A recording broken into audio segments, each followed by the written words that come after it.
Hey.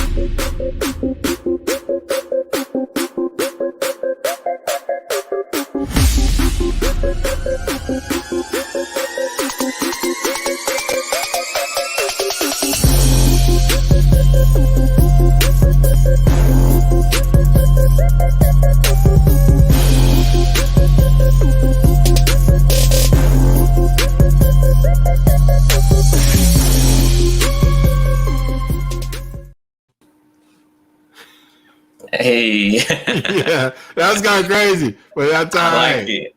Yeah. I thought we were pausing for a moment of silence. I was like, okay, I was in prayer No, for you're a minute. good. I was We're in prayer live. for a minute. I'm sorry. I was like, hold up, we're pausing for the troops overseas right now. Right.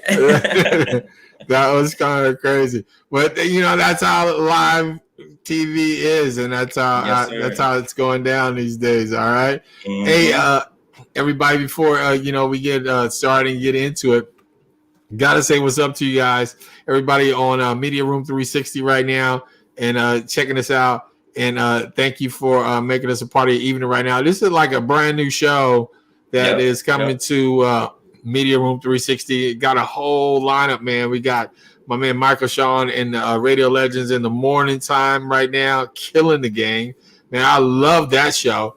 And then you got Big Bink's Break Room.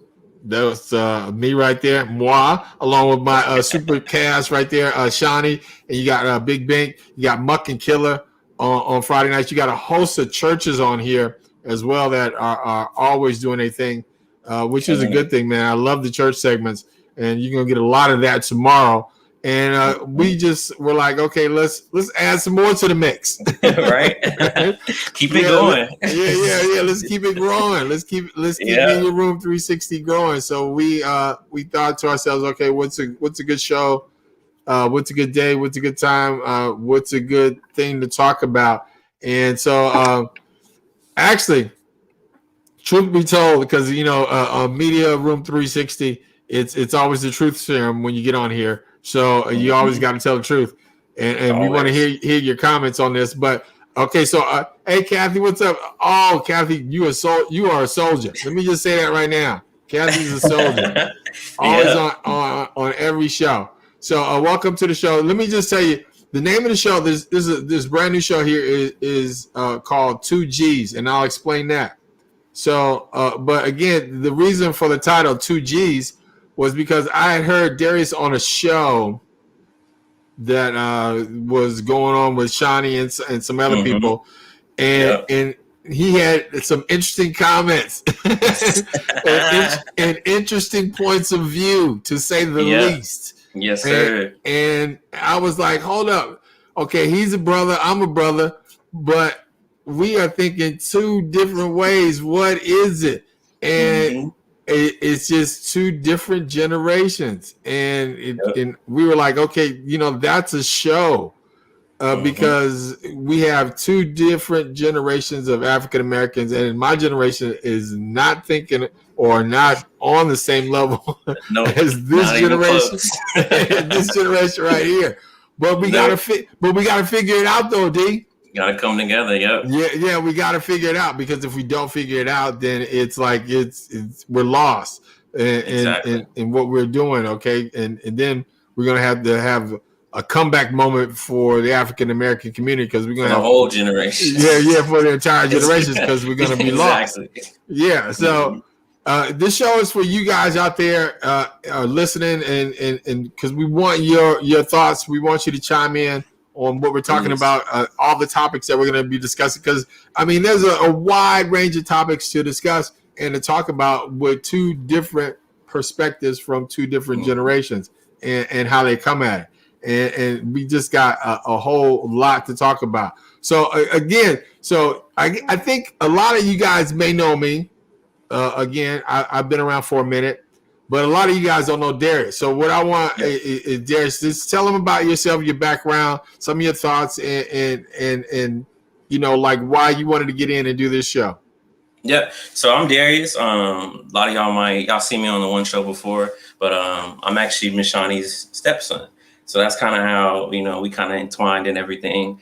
But so I'm 23, born in the 90s, 1997. So kind of a 90s baby, not all the way, just caught the end of it. But Kathy, Kathy already went in on you. Yeah, she already knows. But yeah, so 23. So I come from that 90s. Y'all will call us the millennial generation. Born and raised in Texas, so I'm a Texan. Like me actually saying, I'm a soft conservative. I guess that's what the term for it will be. So my beliefs are a little more to the right, as you would call it. But yeah, I thought the idea of the show was perfect. Like I said, our generations are two different, completely separate from each other. But it's always good to come and talk about it, because that's how you really get to understand, my side and his side. So when I heard of the show, I was like, okay, this is perfect. This is something that I'm down for, something that I can really get into, and just down to listen. I'm always down to keep an open mind, keep an open ear, just to get any knowledge I can get, Yeah, because it was just interesting, because when I was hearing some of the stuff you were saying on that show when you were on, I was like, no way. Are you serious? Are you kidding me? Like when you get in those moments when you want to just jump through the TV on somebody, be like, really? Yeah. Mm-hmm. And it's crazy, because that's how I was when they had the show before they added me. I don't know the man's name, but he was talking some stuff. I just wanted to be like, that's why they invited me on the show to begin with. Yeah, because I'm like, really? I'm like, how do you guys think that? It's crazy to me. But again, it's just one of those things. And again, it's just how the world is, because we come from two different generations. Because I can tell you the truth, because like when I'm sure I was your age, I was not thinking like my father.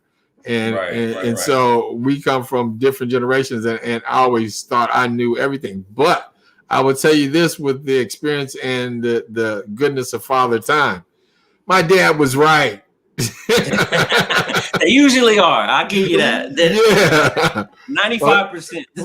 Okay, so my dad was right. So again, that's why when I hear this generation, your generation, saying some of the things that you say and doing some of the things that you do, I'm like, what are y'all doing? No, I hear you. Because again, it's cool to live your life and make your mistakes, do you. Right. But again, some of the stuff is kind of like, I'm thinking to myself, I really don't know. I'm not sure you guys are headed in there. Right. No, we're gonna get into it though. We're definitely gonna get into it. We're gonna come to an understanding about it. Yeah, of course. I get it. You know what I mean? Because what it's gonna boil down to is, one day, and I always get into this conversation, everybody's gonna die. Mm-hmm. You know what I mean? So it's, again, what happens to you and your generation when I'm gone, regardless of my feelings about it now, it's not gonna matter at that point. So what's gonna happen is you're gonna be stuck with it. So you're gonna be stuck with the decisions that you make. And the only thing I'm trying to do from my generational perspective is just trying to guide you and your generation the best way I can, and not help you guys fall off the cliff. Because I see you guys falling off the cliff, and it's like, again, you guys don't see it because you guys come from that age and that era of instantaneous. Like, I want it now. Push a button. Mm-hmm. If I don't get it now, it's a problem. Right, and I think that's part of, I wouldn't say the main problem, but it can be a problem with our generations, that we come from the technology. That's all we know is technology. I can remember when I first had a cell phone. I could look up, search whatever I want, instead of y'all having dial up or whatever they had. So I think that's part of the main reason. We had library. Okay, let's keep it real with my generation. We didn't have nothing. We didn't have no dial up. We had library. We had walk to the library. Okay, there you go. That's all we had. It wasn't none of this dial up. None of that. I didn't come from an age of computers. Okay. Like computers were just coming online when I was getting ready to get out of school. So it's like, when I grew up, it wasn't none of that. It was like, it was Yeah, there you go, Kathy. Encyclopedia. Encyclopedias. There you Yeah, go. that's all we had. You know what I mean? So again, I can. That's why I say like it's. I have kids and I have kids, young kids, but it's like you guys again. It's like I want it now. Yeah. And if you don't get it now, it's a problem. And again, that's problematic, though. You agree with that, right? Yeah, no, I agree because I think sometimes too much information is always good information. So you can hop on YouTube right now and search up anything. And again, that's the problem with our generation that we kind of almost can believe anything what people say. So that's why I kind of stray from where you're getting this information from, who you're getting it from. So I definitely agree with you when it comes to this day and age where you just click a button and anybody can tell you anything. So no, Yeah. I definitely agree with you on that. Yeah, I mean, For sure. I think it's part of the situation with you guys in your generation. And again, I don't have any problem as far as like how you guys are going to run your stuff. You know what I mean? Right. Like, because you guys are going to do what you guys are going to do. I mean, we did. I'm not taking. You know what I mean? It's Right. like I'm not trying to take away you guys' thing. That's not my mission in life, is to take away your generation's thing. It's just I want to try to understand your generation, because again, when you have people like myself and older people that try to guide you guys in the right direction, it's always hostile. It's always like, Right. like you don't know what you're talking about. You old. Yeah. Why is that always the fallback? Yeah. Honestly, it should be the other way around, because sometimes you got to learn from your history. So you got to listen to the history before you can learn from it. So no, I definitely agree with you. You got to definitely listen to your elders, and like I said, I'm here to keep an open mind. I'm not trying to be hostile or nothing. We're just here talking. No, not you. Cause see, no, I got you. Yeah, you're speaking for your generation, dog. You're not getting off easy like, hey, that's not me. That's not how I feel. No, I got you. No, we're not here for you. The audience doesn't want you. They don't like you. No, I got that. No, they want you representing right now. Just like I'm representing my generation, and so hopefully I speak my own mind. But I'm right now on this show and on this program, we're representing our generations, because that's what it's all about. And so again, when I say things like that, I'm not speaking of you personally, because I know you personally. I know you messed up already. No, just a little bit, actually. Just a little bit. But no, I mean, I know your mindset already, so I know where you're coming from. So, but again, it's like they want to know, like, what about your generation, because it's your entirety. I mean, again, we got to get into this too. And this is a whole new segment that I mean we got to talk about too, because I didn't have this on the lineup. But cancel culture. I mean, what do you think about this whole cancel culture thing? So, in my eyes, speaking from my generation, I'm and I think our generation is a big believer in freedom of speech. I think that's the First Amendment.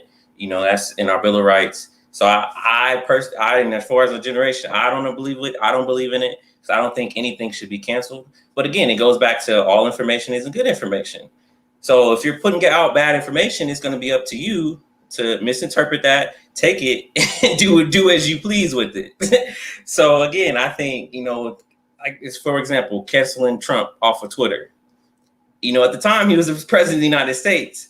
And I don't feel like it was right for Twitter to cancel the acting president that off of Twitter, off a social platform. I don't know. I don't know. Because again, I get your point. But we got to understand, though, freedom of speech has its limits, and you can't call fire in a crowded theater. And causing an insurrection is basically calling fire in a crowded theater. That's just my generational point of view on that. I hear you. You can't do that, and that's kind of like what he did in that situation. But we'll get into that. We'll definitely get into that. But again, on the free speech thing, though, it goes both ways. You guys can't say we believe in and we want freedom of speech, but then if somebody's speaking, you don't like what they're saying. Yeah. I mean, yeah, that's true. But you trying to cancel them out. You trying to cancel them out for what they're saying. See, that's again because you guys are sensitive. Yeah, you guys are some. That I agree with you on that one. Yeah, yeah, we are sensitive, but I think as far as just like when you say cancel culture, like canceling people off Facebook for what they believe in. You know, my dad and I had this argument. You know, because he said, "Oh, well, those are private businesses, so they could do whatever they want." But then again, it comes back to, okay, well, if they feel like they can do that, then they feel like they can cancel anybody. You go in there and say, "Oh, I hate Facebook," all right, you're gone. So I think it's a fine line to where it's drawn to where you feel like they feel like they can cancel anybody. And that to me takes away your freedom of speech, freedom of press. But no, I agree with you when it comes to if we don't like what they're saying, they should be gone too. So no, I think it goes both ways. You shouldn't be able to cancel anybody no matter what they say. Yeah, I mean, I don't get the whole cancel thing at all. Like, it's like if you don't want to hear what somebody's saying, you free to leave or free not to listen. Log off. Yeah, you got a lot of freedoms that go along with the freedom of speech thing. So anyhow, again, welcome you guys out there, and we appreciate you guys tuning in. All those that are logged in right now, all over the planet. Thank you so much. This a brand new show coming to Media Room 360, where you got a host of shows right now doing a thing. And this is 2Gs with your man Axon Jackson and my friend over here on that side. There we go. There we go. Darius, and representing the two generations here of perspectives on what's going on in today's world. And we're going to be talking about everything. Everything. Nothing's off the table. And we want you guys to engage and enjoy the conversation and enjoy it. Get involved. Hit your comments up and make sure you tell a friend, like the page, share the page, like and share. Yep. Yeah, and download the free app Media Room 360. All right, and when we come back, we'll be back in a second. Let's talk about the George Floyd trial and see what you guys, what your generation is thinking about that, because that's it's definitely a hot topic right now. All right, so we'll be back in a minute talking George Floyd.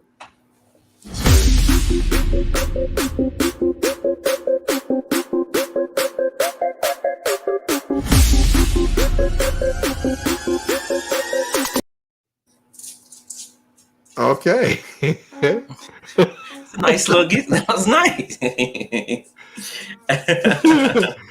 We thought we'd just break that up for a second there. There you go. Again, live TV, first show. Exactly. But that's all right. That's all right, because we're gonna make our way through. All right, so back with you, 2Gs, and a new show right here on Media Room 360, where we're gonna be talking about what's going on in the world and just getting different perspectives on it. Because with this George Floyd trial that is going on right now, I feel like for us, that's kind of like my generation. That was our OJ trial, except for a different kind of perspective. But it was the notoriety of the OJ trial, and that was before your time. Like example, like when OJ was on trial, how old were you? Do you remember? Well, that was 98, 97? Yeah. Around there, I was maybe 1, 2. Yeah. I know about it now, but I wasn't. Yeah, you didn't care about the OJ. Yeah. But see, at the time, though, that was must-see TV for my generation. You know what I mean? We were watching it. So, again, it's like one of those things where, it's a difference in the thought process. Because for me, it's like this again. You know what I mean? Mm-hmm. And for you, it may not be so much this again. This might be new to you, especially a trial of this magnitude. Right. Yeah. So off the top, just what are your thoughts on the trial so far? What's going on? The whole aspect of it, like the officer putting his knee on his neck.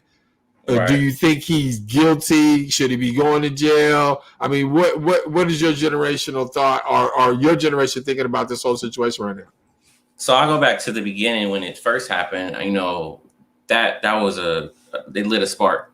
And honestly, there was people that protest that I've never seen even say anything about Black Lives Matter. I mean, some of even my white friends was like, "Oh wow, bro, like that's messed up," you know. So I think it lit a spark in our generation. We got out and protested. We got out and marched. Even in my community, as far as like McKinney, Texas, a little suburb town in Texas, they had a George Floyd rally. So I think it really sparked something in our generation, as far as like, okay, this is enough is enough. And as far as y'all generation go, this has been going on since y'all's generation. So I think it's just moving down the chain. So as far as the trial goes, I just think you got to look at the evidence, because I kind of been keeping up with it. I watched a couple videos on it, and I know they're trying to say now is what was his real cause of death? Was it the fentanyl overdose? Was it the knee on the neck? Was it a combination of both? So I do think he should go to jail, because I do think he didn't help this situation. I don't think he helped the situation at all. Now, again, what I also was kind of doing some research on is what degree of punishment is he going to get? Is it going to be first degree? It's going to be second degree? It's going to be manslaughter? So I think, again, it goes back to the evidence as far as what is his cause of death? Was he intentionally, knee on the neck was going to kill him, or was it going to die with fentanyl overdose? So I think whatever the jury comes out of, I think is going to be another revolt. If he doesn't get the right sentence, I think my generation for sure is going to revolt, and there's going to be another riots and stuff. To be honest with you. Yeah, but why? I mean, I get all the anger, and I trust me, I do get all that. Right. I mean, number one, I think it was intentional, because he in the photos you can see he lifted his foot off the ground and there was no pressure. Right. That to me is intent, because you're lifting your foot off the ground. You're intending to do that. You don't just lift your foot off the ground. So again, that alone to me garners intent. So with that being said, I mean, the riots I don't get. I mean, again, but I'm just trying to think, like, what are you guys going to do as far, I mean, because this is big. I mean, this is like bigger than George Floyd. George Floyd started the movement. Mm-hmm. But this is bigger than George Floyd. This is what you're going to have to deal with. Your generation is going to have to deal with in policing, in criminal justice. Right. I mean, honestly, I think it's just getting smarter, as far as just like, if a cop pulls you over, my mom always taught me, if a cop pulls you over, you got nothing to hide, be honest with them. I mean, that's what it comes down to, is being smarter as a person, as an individual. Know your rights. Know your, if you plead the fifth, don't talk to a cop. If you don't have a lawyer present, or if a parent present, or anything. So I think it comes down to educating yourself. Get involved in your community. Go to police station, go to your local police station, introduce yourself. So if a cop does put, oh, that's so and so. I've seen him before. He's not a bad guy. So I think it comes back to educating yourself. And as far as the riot, I don't agree with the riots. I don't ever agree with destroying your own city to prove a point. I'm generation or not. I'm a believer in free speech. Go out and protest, but don't destroy your city. Don't. That's not helping nothing. Yeah. That's not helping nothing. But raising your taxes so they can fix all that stuff. Yeah. So that's not helping nothing. We're not advocating that at all. No. But see, my thing is on that front, on the policing front, you never see an old guy from my generation mouthing off to the police. Exactly. Talking back to the police, like over something simple. Mm-hmm. Like the police will pull you over for a traffic violation. Why are you pulling me over? That's your generation. Exactly. Like, what did I do wrong? No, I ain't doing none of that. I mean, again, I don't get that just over a traffic violation. Like, if it's nothing, it's nothing. I mean, sure. I mean, I'm not saying you have to kowtow to the police. Never that. Right. But at the same time, I think your generation, because you can pull up YouTube and it's all young people. Yep. Will go toe to toe with the police verbally for no reason whatsoever, and instead of you. And I'm not saying you have to be subservient to anybody again, but at the same time, you should be smart about your conversation. That's my thought. You should be smart. Like, is it going to be worth it? Exactly. And I think that's why it goes back to, really educating yourself. again, a cop job is harder as it is. Him waking up, putting on that uniform is difficult as it is. So I'm pretty sure he doesn't want no 20-year-old mouthing back at him over a traffic stop. So like, yeah, I mean, at the same time, I mean, I get that too. I mean, everybody's job is hard, and again, if you look at the statistics on that, the police aren't even in the top 10 as far as most dangerous jobs on the planet. So everybody's job is tough. I'm not advocating you should be subservient and you should know the law, but at the same time, it's your generation though that is always quick to just, again, because y'all sensitive, get offended really quickly over things that don't even make sense. You know, that's just my thought. I mean, again, maybe my generation is wrong. What are your thoughts? I think it's just the mindset that we have now. Ever since, even before George Floyd, if the African American boy automatically assumes that a cop has something against him just because he's black. So if I get pulled over, oh, you're only pulling me over because I'm black. Well, no, it's not always that case. Maybe you actually did run that stop sign. Maybe you actually was going 40 and a 20. So I think the mindset of, oh, they're automatically against us, so I got to put up this wall. Again, it goes back to, kind of being sensitive, but I think it's that mindset of, oh, well, I don't want to get shot again. So I'm gonna be defensive as it is to begin with. So I think it's that mindset from the jump. Yeah, I mean, I trust me, I don't know what it is. What's guy say? What you stopping for? Yeah, that's what I'm saying, Kathy. Kathy, you know what I'm talking about. Are you on team action on this one, Kathy? That's all I want to know. Are you on team action? Raise your hand or something like that, emoji, something if you're on team action on this one, Kathy, because I just don't get it. Because again, you can pull up a ton of video. You'll never see an old person. Why are you pulling me over? Why I got to get out the car? None of that stuff. None of that stuff on them. And again, it's not about being subservient, but again, like my mom and dad always used to tell me, you got to pick your battles. Is this battle? Thank you, Kathy. Is this battle worth fighting? And just over something simple as just like, oh, let me show my idea, let me do whatever, and keep it moving instead of proving I'm superior to the police officer. Right. No, I think it's just that. I don't know when the mindset started, but I think with all these police brutalities, it's just that my generation's put up a wall where it's like, oh, I have to be defensive. I have to show my dominance, or they're going to put their dominance over me. So yeah, somebody pull over. Why are you pulling me over? Why? Instead of just going through the process, just go through the process. Again, now, if you have something to hide, then okay, that's on you. Yeah. I think it's go through the process. Yeah, just go through the process. I mean, I don't know. Like I said, again, regardless, you're not gonna win. You're not gonna hold court on the street. Yeah. You know what I mean? Because regardless of what happens, whether you get a ticket, whether you get arrested, whatever, you're not holding court on the street. Right. So again, I don't get the all the hostility and everything else that you guys and your generation do. But we're gonna figure it out. We're gonna figure it out. No, I hear you. No, go ahead. What? But all I was gonna say was, I also think it goes back to, our generation kind of, wouldn't say understanding our laws, but trying to put those laws in effect. So if a cop says, hey, can I search your vehicle?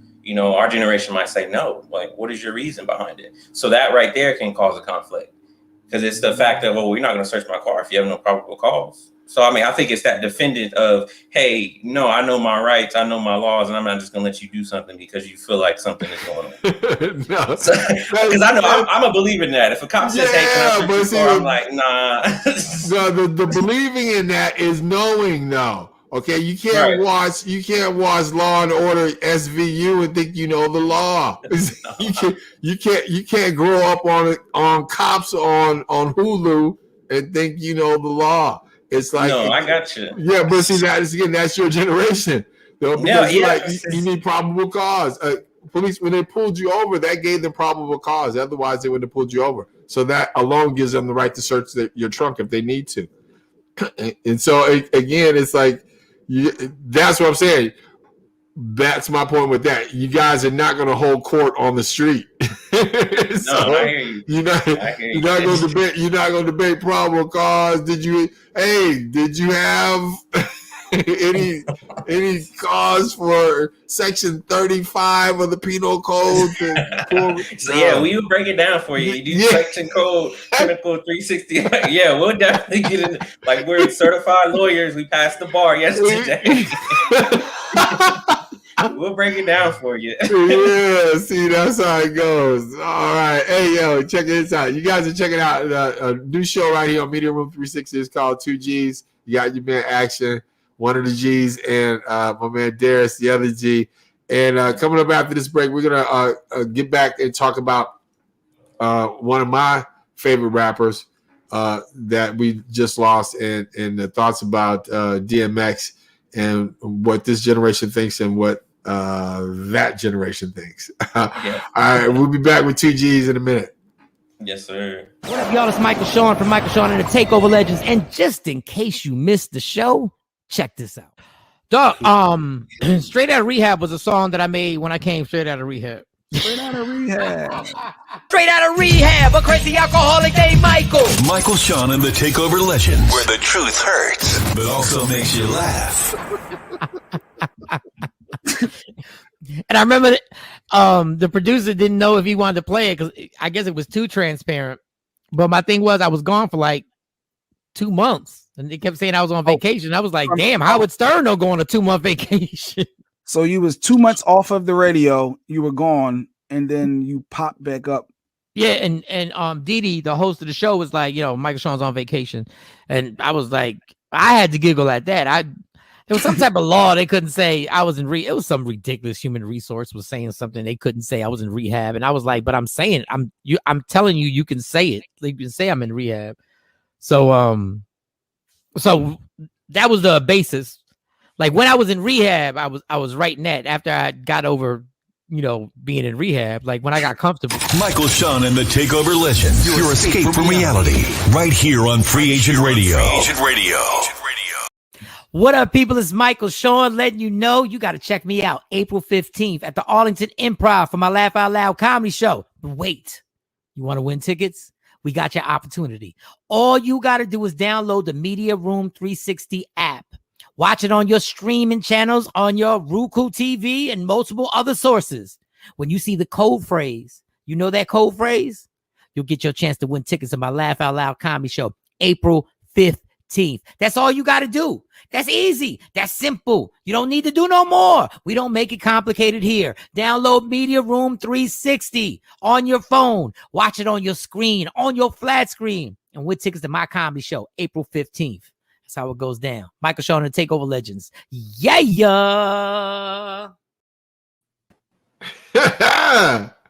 We got to get the intro, though. All right. Calling our super producer of the brand new hot show, the biggest show on the planet right now. First day, we're already trending. We're trending. There we go. We're trending. That's what I like to hear. See, I can get millennial on you real quick. See how I did that? Trending up. Yeah. See, I can do that. See, I can flip the switch. There we go. That's what I do. There. We're getting somewhere. We're trending. Okay, that's how we do. All right, this new show right here is 2 Gs on Media Room 360. That was my friend and our morning guy, Michael Sean. Make sure you check out him Monday once again. And then 817-635-5555, I believe, is the number to the Arlington Improv. And you can get those tickets for his show coming up next week. We will all be there. I will be there. I don't think Darius is going to be there. Are you going to be there? I'm still stuck in Iowa, actually. Okay, yeah, there you go. So there you go. So he won't be there, but I will be there. So I want to see you guys there. Come on out. It's going to be a good time on the show. All right. So again, before the break, we were telling you we got to get into like the DMX situation. One of the, it's just tragic things that continue to happen from 2020 to 2021 now. And it's like, to me, it's crazy because, again, DMX, I can remember just when he was first coming out. I mean, just his voice alone was captive. You know what I mean? Like just his rhyming style. Like you knew that was DMX as soon as you heard the first couple of bars. And to lose somebody like that is really tough. So from your perspective, like what are your remembrances? There you go, get that out action of DMX. You know, from my generation, I just remember that signature bark, the Rough Riders. You know, to me, I wasn't a big. I just know his main stuff. I didn't listen to none of his albums or nothing. Okay. I know his main stuff like Stop, Drop, Shut It Down. I know all the main stuff, but just him as an icon, and you know, that was one of my dad's favorite rappers. So just what it seemed to do what it did to him, you know, he really changed the rap game. I mean, he really did. He was a different type of rhyme. Now there was a different type of voice. So yeah, he really impacted the rap game, and you know, just to see how he went was just sad. You know, you don't ever want to see somebody go out like that. So I think that really just impacted a lot of people, and you know, it really affected a lot of people, to be honest with you. You know, if you listen to him or not, you know, but you knew at least one song by him. You know, I don't know his all, but you knew one song. I guarantee you knew one song. You might not know all of them, but you knew one. I'm pretty sure. Yeah. And like I said, he was one of those people to me that cross over very well in the acting realm as well too. Because like I liked all of his roles that he did in the movies and whatnot, because they were all believable, even though they still kind of like played the same kind of character. But I mean, it was kind of like it was definitely believable, and he was good. He was talented. I mean, it's just nothing else you can say about that. He was just a talented individual. And is going to be highly missed, because I think he was coming back. I mean, I don't know. Did you see the verses? Did you watch the verses thing? Yeah, I seen him he was on there with Snoop Dogg. He went on Snoop Dogg Live. He did the verses with that, you know, because he was on a decline for a minute, and then he slowly started. He was doing some interviews. Like I say, he did the verses thing on Snoop Dogg's thing. So he was definitely trying to come back for a minute. You know, again, it's just like that. You know, you never know in a matter of a day what can happen like that. So yeah, it's a very messed up situation. Yeah, and just on behalf of everybody here in the Media Room 360, we want to send our prayers out to X's family and friends and loved ones and all the fans too as well, because I'm certainly one of the fans that I mean, I did listen to most of his stuff. I mean, because DMX came up when I was there. I mean, again, I was at the birth of hip hop. I mean, I was at the hospital. When hip hop was born, I was at the hospital. All right? There you go. I was in the waiting room. Okay, that's me and my generation. Hip hop was getting ready to be born. I was right there in the waiting room, ready for that birth to happen. And I can remember the first hip hop song I ever heard. I can remember after hearing that first song, I was hooked. I knew this was the music for me. I knew just instantaneously I fell in love with hip hop, just right then and there. I mean, because before that, I mean, there was nothing. Mm-hmm. There was nothing. All we had was growing up when I grew up for my generation was R&B stations. Anybody out there? Mm-hmm. Anybody out there listening can feel me? we just had R&B stations. It was R&B or AC stations and stuff like that. That's all we could listen to. It was no hip hop, rock and roll, stuff like that, and nothing else was like that. And I promise you, from the first song that dropped that I heard, and I'll tell you what it was. It was Curtis Blow, These Are the Breaks. When I heard Curtis Blow, These Are the Breaks, and then I heard the rhyming and the beats and everything else, and I was like, whoa, what was that? And man, I was, again, from that point on, I have been hooked and fell in love with hip hop. So again, I've seen artists come in this business from being in radio, and I've seen them go. But for somebody like DMX, again, just a signature voice, a signature rhyme style, and just a unique artist where he crossed over, because everyone doesn't cross over. even though they And tried.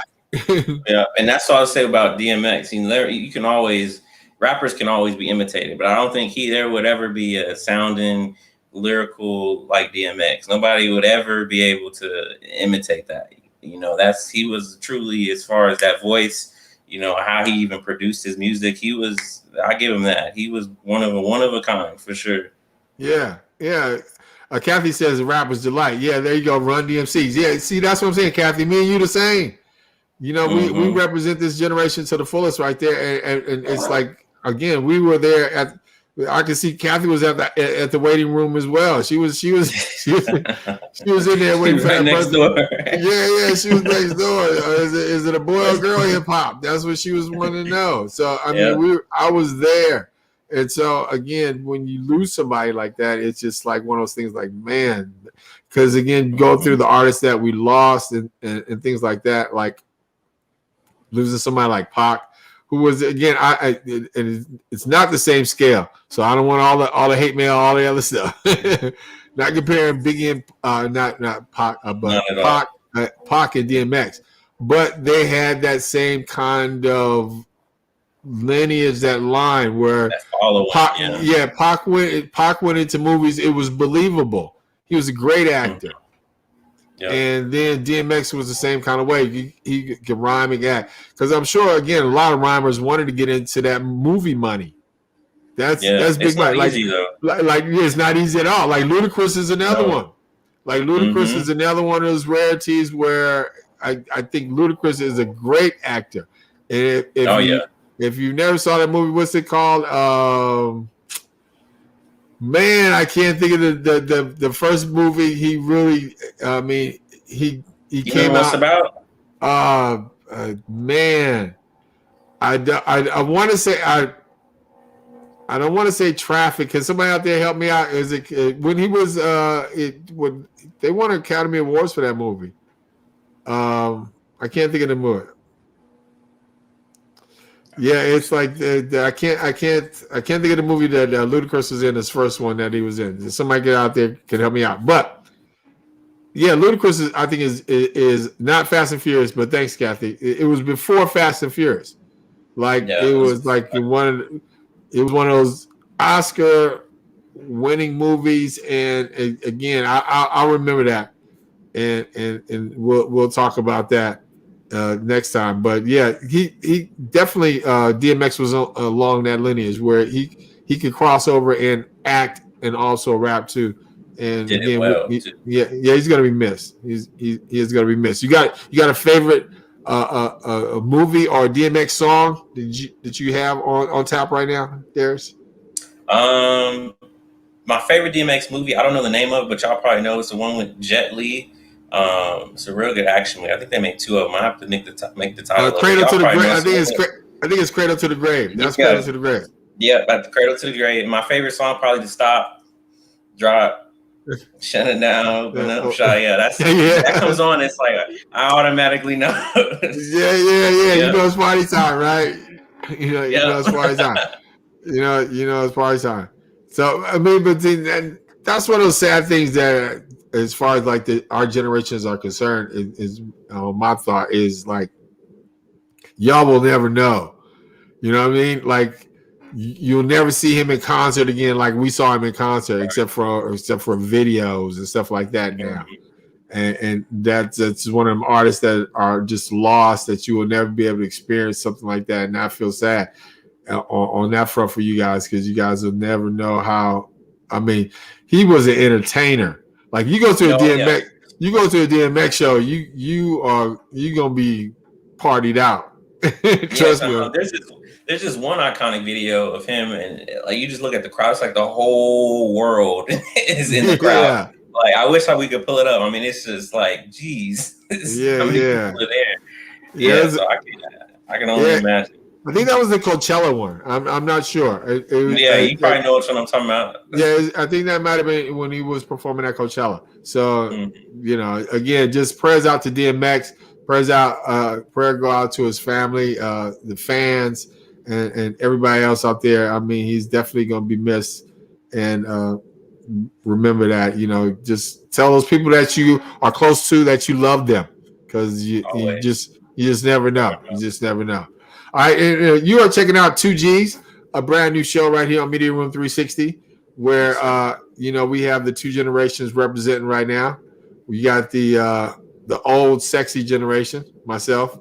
New school, new sensitive. Is that what you say? Yeah. Sensitive. There we go. You got the sensitive people. You got the There we sensitive. go. You got the sensitive generation. We appreciate you guys checking out the show, and definitely we want you guys to comment. And coming up, we're going to be talking about the voting laws and what's going on in Georgia, and about the Major League Baseball and them pulling out, and all the businesses pulling out, and what the two generations think about that, and like, is that a good thing, bad thing? Should they do it? Should they not do it? Or what's going on in Georgia, and what's happening with the voting laws? All right, so you guys keep it right there. Media Room 360. Download the app. We'll be right back talking about the Georgia laws right here on 2Gs. Yes, What up, y'all? It's Michael Sean from Michael Sean and the Takeover Legends. And just in case you missed the show, check this out. Hold up, Claudia. You made that, or is that an Uber Eats, or is that? Look, like she don't cook. Look at her face. Like, I just want to make sure you made that. Michael Sean and the Takeover Legends, where the truth hurts, but also makes you laugh. I made breakfast. Look, I hooked it up. I had some home fries. Oh, damn. that's real breakfast. Mushrooms in it, and peppers, and jalapenos, and some bacon. I was like, if I'm gonna be up this early, I'm gonna make some breakfast. How y'all doing this morning? Hey, KJ. How was this like that? They said, you made that? I said, they asked if it was Uber Eats. Can you tell the fellas? Uber Eats. But that Uber Eats, KJ, keep it real. Keep it 100. No, that's not Uber Eats. I cooked that. Michael Sean and the Takeover Legends, your escape from reality, right here on Free Agent Radio. What up, people? It's Michael Sean letting you know you got to check me out April 15th at the Arlington Improv for my Laugh Out Loud comedy show. But wait, you want to win tickets? We got your opportunity. All you got to do is download the Media Room 360 app. Watch it on your streaming channels, on your Roku TV, and multiple other sources. When you see the code phrase, you know that code phrase? You'll get your chance to win tickets to my Laugh Out Loud comedy show April 15th. That's all you got to do. That's easy. That's simple. You don't need to do no more. We don't make it complicated here. Download Media Room 360 on your phone. Watch it on your screen, on your flat screen, and win tickets to my comedy show April 15th. That's how it goes down. Michael Sean and the Takeover Legends. Yeah. See, now, Carly, you don't got me on that one. I knew he was coming back at that one. I was like, okay. Well, we got to get an intro. See, we're low budget right now. We should definitely. We're getting there, though. We should definitely put our cash apps up and donate for funds right now. Yeah. Keep two brothers happy. But again, thank you for logging on, tuning in to the brand new show right here on Media Room 360, 2Gs Saturday nights. We will be taking over the Media Room and just talking about issues that two generational issues should be talking about. Because again, for me representing the older generation here on the planet, I mean, it's not going to belong to us no more. We're going to have to leave it to these people over here, and they need our help. Y'all do. Yeah, y'all do. I mean, let's keep it 100. Y'all do. Y'all need our help. All right. I mean, now you don't think you do because it's like you know it all. See, that's it. Yeah. See, that's something we gotta get into. Like, seriously, like, why do you guys? I mean, what is that? What is that mindset that you guys think you guys are smarter?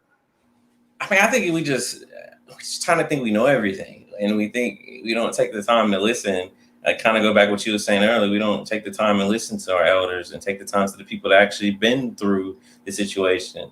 So I just think we need to, as our generation, just sit down and listen. I think we try to act before we think. We don't think before we act. Put it like that.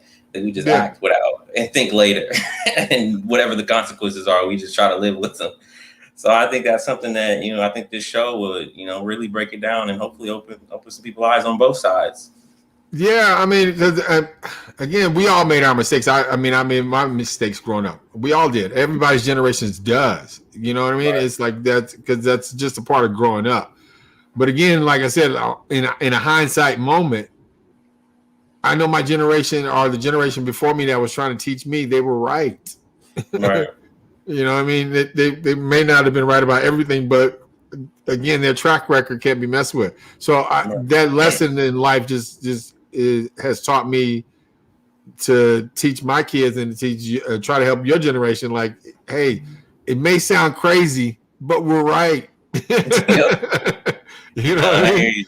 It may not make sense to you right now, but we're right. All right. And so let's talk about the voting stuff in Georgia. So what do you think about the voting thing? Because typically, and your generation has to own this, you guys aren't really down with the whole voting thing. And what's up with that?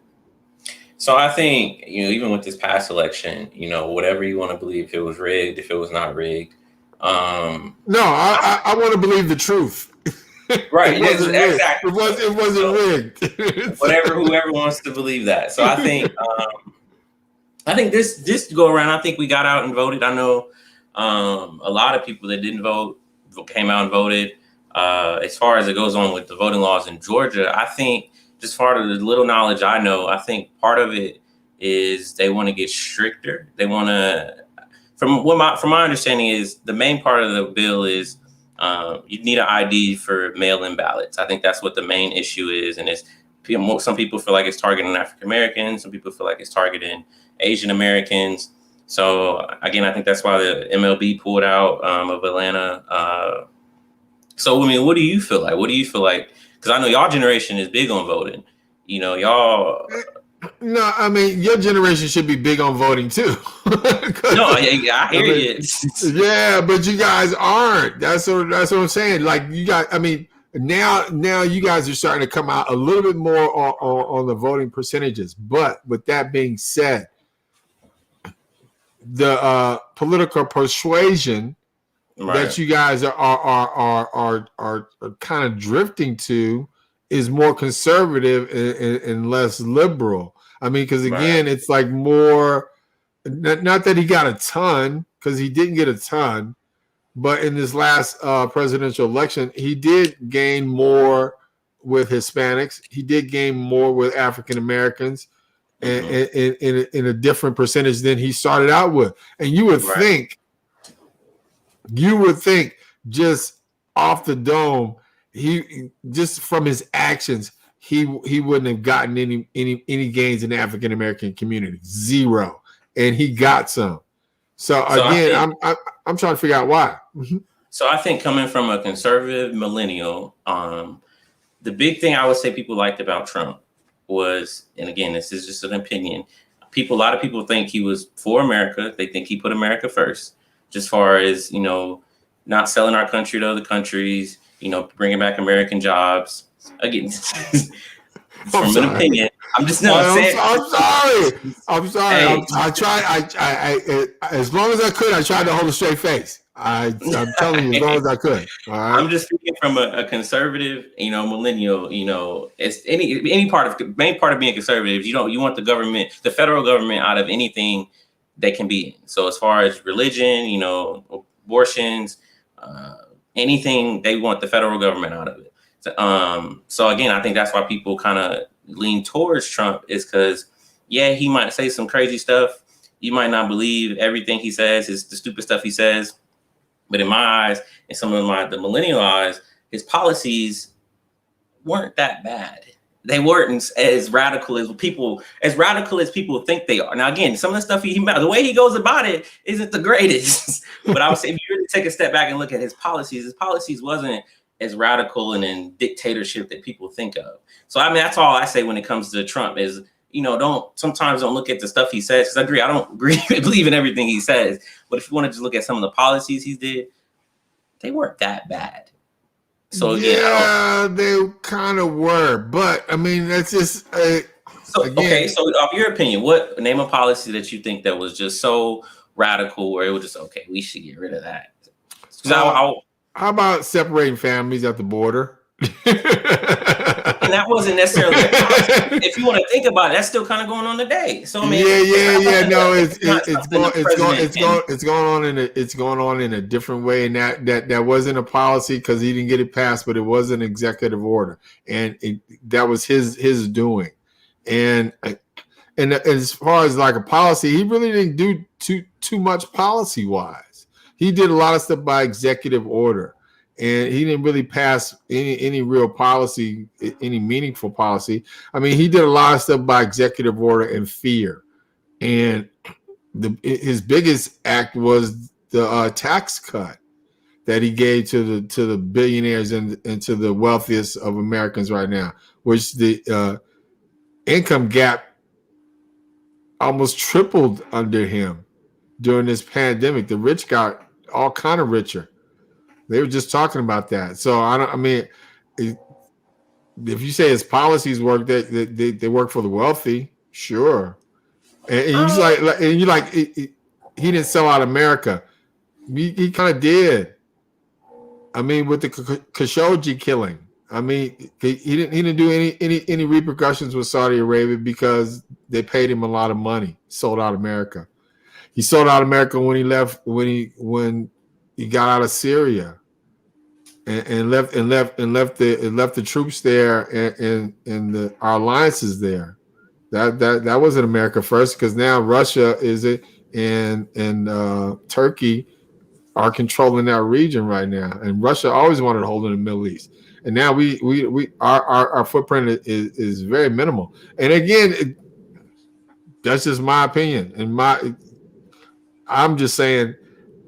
When people think like he was just, it wasn't bad. He didn't do a lot of bad stuff. He was just talk. I would separate his talk because I knew he was crazy. He's just a showman, and a lot of stuff is just carnival barking. It was just carnival barking. And I was one of those kind of people that drowned out his rhetoric and watched his policies though. But it's like, again, I can't agree with that. His policies were cool and they did a lot of good. It did a lot of good for a lot of rich people. See, when I go back to when you say executive order, if you want to be honest, Joe Biden has signed more executive orders than Trump has in his first 2 months. So I can't say that everything that he passed was straight executive order. Well, again, the whole executive order thing, that you can go back and forth with that because every administration does a lot of executive orders. Right. And as far as executive orders are concerned, it's like, sure, he's going to sign a lot of executive orders because a lot of what Trump did was through executive order. So the only way he's going to reverse what Trump did was reverse that executive order. So when you say well, he's signing a lot of executive orders, Biden is. Yeah, because he's just reversing all those executive orders that Trump signed. So it's not really like he's signing a lot. He's just reversing a lot of what Trump did by executive order because he can. So I mean, it's not doing any of that. So again, I don't understand again why people hold on just a second because I can see my computer getting ready to die here. Let me plug this in before it drops off and everybody be like, "Hey, what happened to action?" Make sure I get that plugged in. Is that on? There we go. All right. So anyway, I don't understand why people after the whole insurrection thing couldn't jump off the bandwagon though. Like he caused that. Like if you would, the same way you could see the causation between Officer Chauvin and George Floyd, how he intended to kill him. You can see the causation between the Capitol riots and what the president did. So how would you say he caused it? What do you think? What in your mind say he caused it? Because he pumped up the base. He pumped them up with the election. The election is going to be rigged, and it wasn't. The only way I can lose is if they steal it. That's not true. But see, that's what I get when it comes to some misconceptions about Trump. Again, because I wouldn't say he caused it. Did he not help? Yeah, but I wouldn't say, hey, let's go storm the Capitol. Now, did he have a rally the day before or the time before they was doing? Yeah, and let's go march. Yeah, but I wouldn't say he was like, hey, let's go storm the Capitol. And I think then in law you have to use that causation. If he wasn't there, would it have happened? If he didn't have a rally, would they would have rioted? Would they would have stormed the Capitol? If he didn't pump them up at that rally and said, "Hey, we're going to walk down there," would the riots had happened? Do you think if he wouldn't have been there, it would have happened? No. Come on, Dez. I don't know. I don't know because I think now again when I say it, who knows if it would happen or not? But I think people, we know in general would have been mad because people do believe everything he says. So I'm not saying I'm not saying I'm the one that believes everything he says. So of course he's going to say the election was rigged. People are going to believe that and go storm the Capitol, regardless on if he was there or not. I believe that if he wasn't there, people would have got upset and went in. They wouldn't have stormed the Capitol though. People would have been upset. Sure, they would have been upset. Everybody would have been upset. Everybody was upset. I was upset. Right. You know what I mean? It's like when he was going through this whole Barack Obama don't have a birth certificate. I was upset. I ain't storming no Capitol though. But it's like, again, it's one of those situations where, again, if you can't put him next to that, I don't see that. I don't, and that's just one of those generational things that we're gonna have to disagree on, I guess, because it's like I cannot see those riots happening without him. Right. Without what he said, how he pumped up his base, talking about the election was going to be stolen, and then knowing that he lost, he went through the whole court process. Yeah. No. Come on. No. And I wouldn't say he went because there's a point where there's a difference with saying he went to the court process. If he had evidence, the court wouldn't listen to him. So there's a difference in saying the court never even opened the case. So he didn't go because the court saw the evidence as being foolish. No, they never looked at the evidence. Yeah, they did. I tell you why, because it wasn't a losing battle either way it was, because nobody is going to go against the Constitution. So I don't think the judges would have looked at it anyway, because they would have been like, oh, well, this technically is going against the Constitution. So he was in a losing battle as it is, but you could see why if this man really believed he won, then again, he's not going to stand down. And that's anybody. I mean, if you really are believing in something, he's not going to stand down. It's like if you truly believe that he won the election, no, he's not going to go, and especially Trump. Everybody know Trump. He's not just going to lay down his feet and go, but your argument falls short, man. Your argument falls short. Because, again, you say if he truly believes. So you're trying to say if somebody truly believes something, they shouldn't back down. That's your premise of your argument right there. So if I truly believe I'm a millionaire, I can go down to Ferrari and buy me a car right now because I truly believe. You can believe it. Don't mean it's going to happen. Okay, but again, that's what I'm saying. So that's where your argument falls short when you say, well, he truly believed he won the election. So then it goes to the point where we don't care what he truly believed. It ain't real. I hear you. You got to think. You got to think in his mindset. No, I don't have to think. No, I don't. No, I don't have to think in his mind. Nor do you. No, I'm just trying to. We have to think individually. Right. That's what the whole thing is. That we don't have to follow him. When he said, "Well, I know I won the election," and you start believing what he's saying, then you're wrong because that's a lie. Yeah. No, I know. I'm not saying I believe, but you gotta come from his perspective as, if I truly believe I won this thing, I'm not gonna stand down and just lay down the law or lay down whatever. Just say I'm not saying I believe, but you gotta come third party perspective of saying, why his thought process of going through this whole situation. Again, that's what I'm saying. And again, it's not right. No, that's what I'm saying. That's why I get off the bus, dog. That's why I get off the bus. Because I don't do that. And nobody can do that. You can't say like, okay, well, you know what? He truly believes he won. Maybe he did. No, he did not. Regardless of what he believes or what he thinks, the facts were against him. And so, again, you have to believe in the facts. You can't say like, okay, or you know what? He may be right. No, he's not right. That's where I don't have to get into his mindset or go along with his thought process in that situation because, again, he was wrong.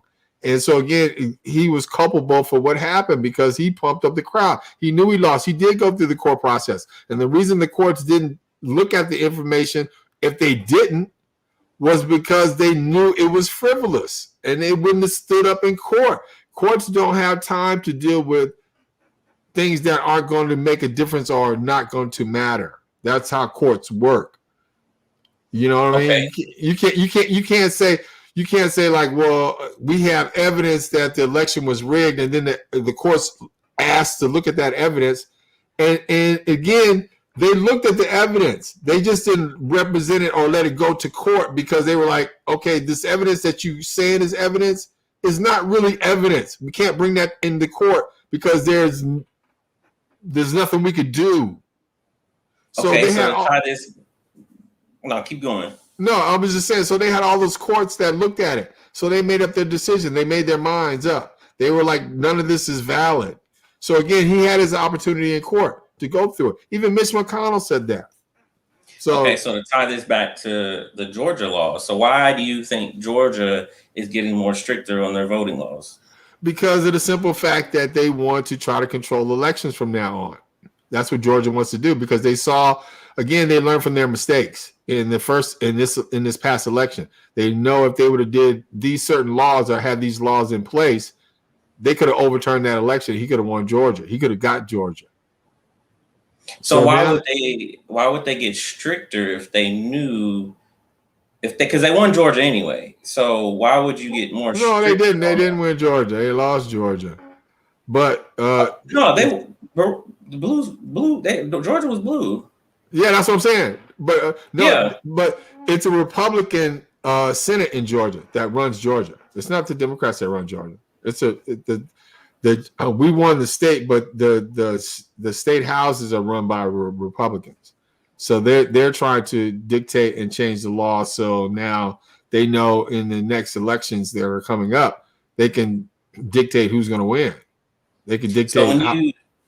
So when you say dictate, is it because again, my main premise of the bill is it's not necessarily getting stricter. It's because again, this is going off Trump's evidence. He's saying that in some of these again, I'm just the evidence he presented. No, hey, I'm listening. I'm all ears. In his evidence, he was saying that, some mail-in ballots, people didn't have IDs. There were some mail-in ballots that didn't have socials. So people was literally just mailing in something that had hey, this is who I am.